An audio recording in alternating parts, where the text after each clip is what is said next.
В эфире новости, в студии Чинчик Ашпыкол. Здравствуйте. Сегодня был завершающий день форума «Тува будущего. Стратегия перемен». Тысячи активистов из разных уголков республики приняли в нем участие. Десятки экспертов и специалистов из Тувы и других регионов выступали модераторами на различных площадках. Главной задачей форума было выявить приоритеты в развитии родной республики и необходимые для этого ресурсы. Наша съемочная группа побывала на одной из площадок и на пленарном заседании по итогам форума. Заместитель председателя Совета Ассамблеи народов России Ирина Галанова рассказывает участникам, как нужно подавать заявки на гранты. Тему беседы поддержала и Чодра Лапсан. В частности, для реализации грантов некоммерческим организациям необходимо сделать интересный проект. Кроме того, есть льготы по уплате налогов. К примеру, при помощи общественных советов в сфере образования защищены 4 гранта. Конкретно своему совету. Наш совет сложился. Моя цель была именно, чтобы общественное управление, общественные советы работали внутри школ. Председатель Союза журналистов Тувы Эльвира Лифанова поделилась своим опытом, как нужно добиваться поставленной цели. Одним из самых эффективных – активная работа и взаимодействие через средства массовой информации, говорит общественник. А СМИ, они открыты. Посмотрите, газета «Центр Азии» сколько рассказывает о гражданских активистах, о каких-то некоммерческих организациях. На телеканале «Новый век» мы специально создали рубрику, которую назвали «Республика добра». Радио «Голос Азии» есть рубрика «Минута доброты». Я к чему говорю, что есть, конечно, проблема, что журналисты за вами не бегают, но ваша задача для того, чтобы эффективно быть представленными в информационном пространстве, формулировать какие-то свои посылы, чтобы они были интересны и журналистам, и обществу.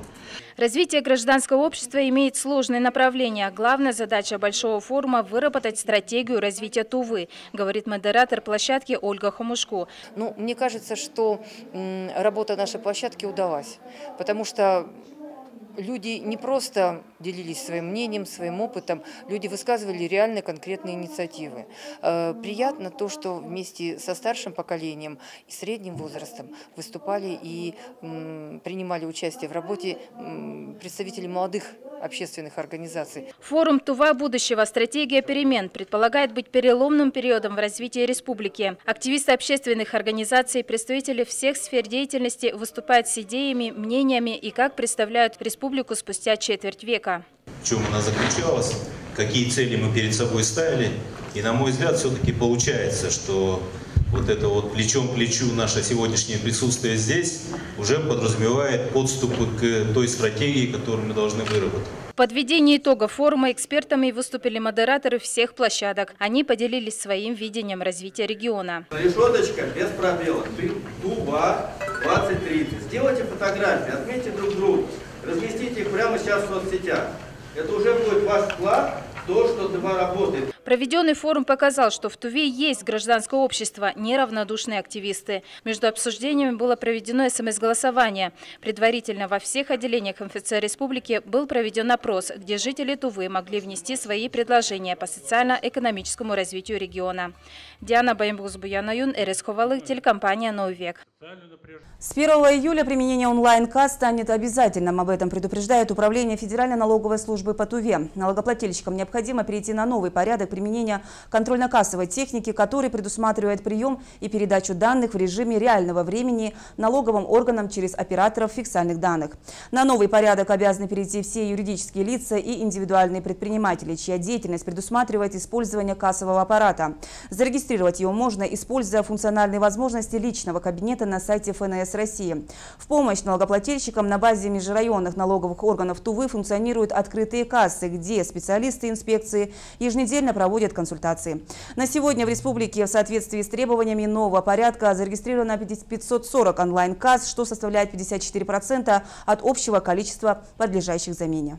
И о курсах валют. Доллар стоит 59 рублей 54 копейки, евро 67 рублей 69 копеек. Далее небольшой блок рекламы, не переключайтесь.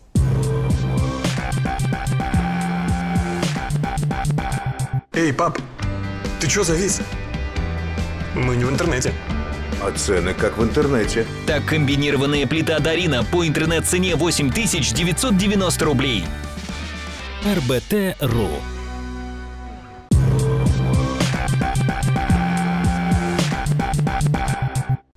В Вы смотрите новости, мы снова в эфире. Контролировать материальные условия тех, кто участвует в борьбе с лесными пожарами. Такую задачу поставил Шалбан Караул на оперативном совещании. На сегодняшний день, по информации Госкомлеса, на территории Тувы действует 27 лесных пожаров. Глава региона отметил, что необходимо мобилизовать все силы и средства на их тушение, а также обеспечить безопасность населенных пунктов, особенно там, где проводятся массовые мероприятия. Шалбан Караул обратился к полпреду Сергею Миняйло с просьбой рассмотреть возможность приобретения лесопожарной техники для пожарных химических станций и в целом оказать содействие в укреплении соответствующей материально-технической базы. Впервые в Туву прибыла труппа Российского академического молодежного театра. Турне организовано в рамках проекта «Большие гастроли», реализуемого Министерством культуры России и Федеральным центром поддержки гастрольной деятельности.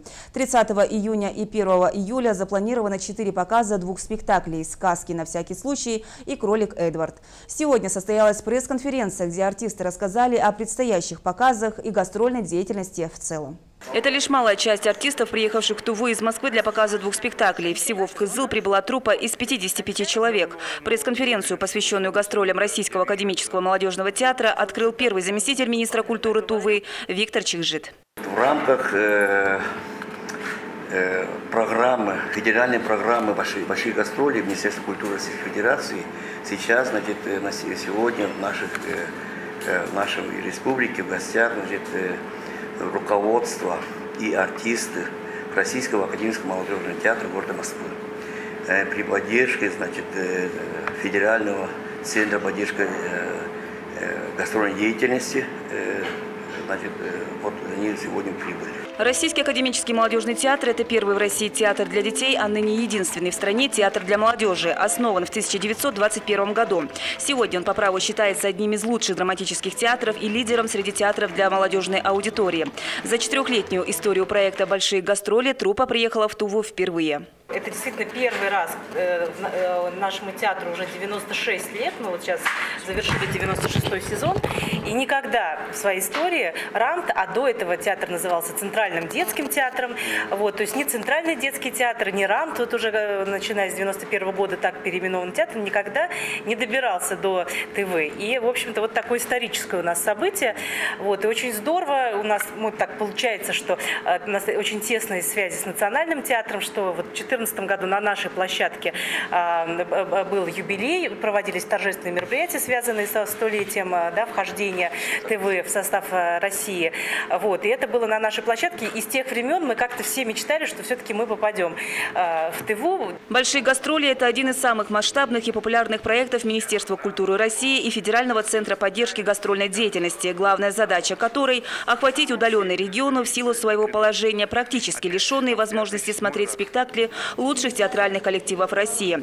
География гастролей с каждым годом расширяется.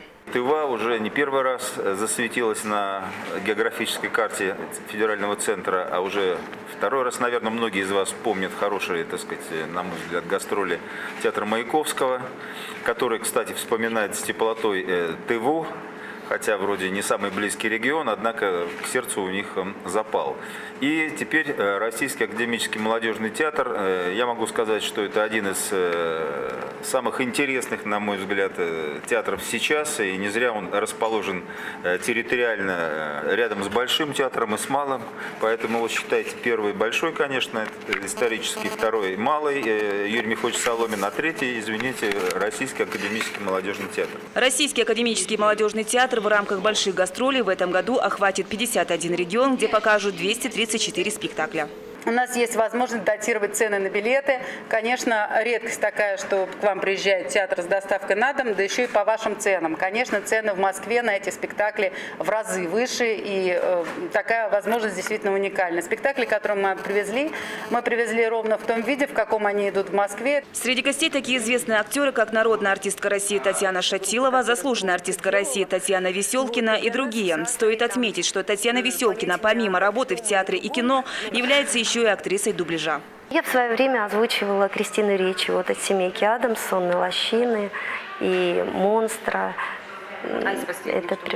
Из последних я сейчас много в мультипликации работаю. Если у вас идет «Даша путешественница», мультфильм «Дора из Эксплора», то вот Дора я была, да, с самого начала русского звучания. 30 июня и 1 июля театром запланировано 4 показа 2 спектаклей «Сказки на всякий случай» и «Кролик Эдвард». И в завершение о погоде прогноз представит Муза Черепанова.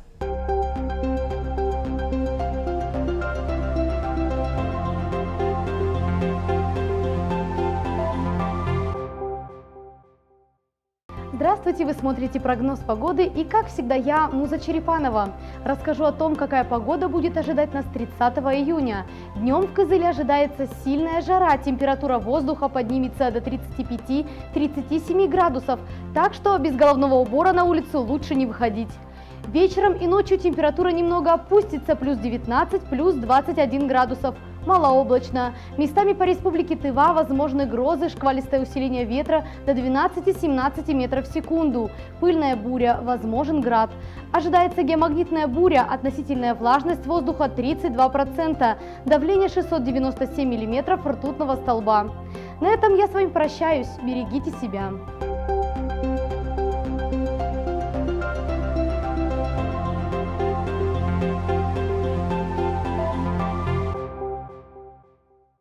На этом у меня все. Далее в эфире программа «Услышать каждого». Всего доброго.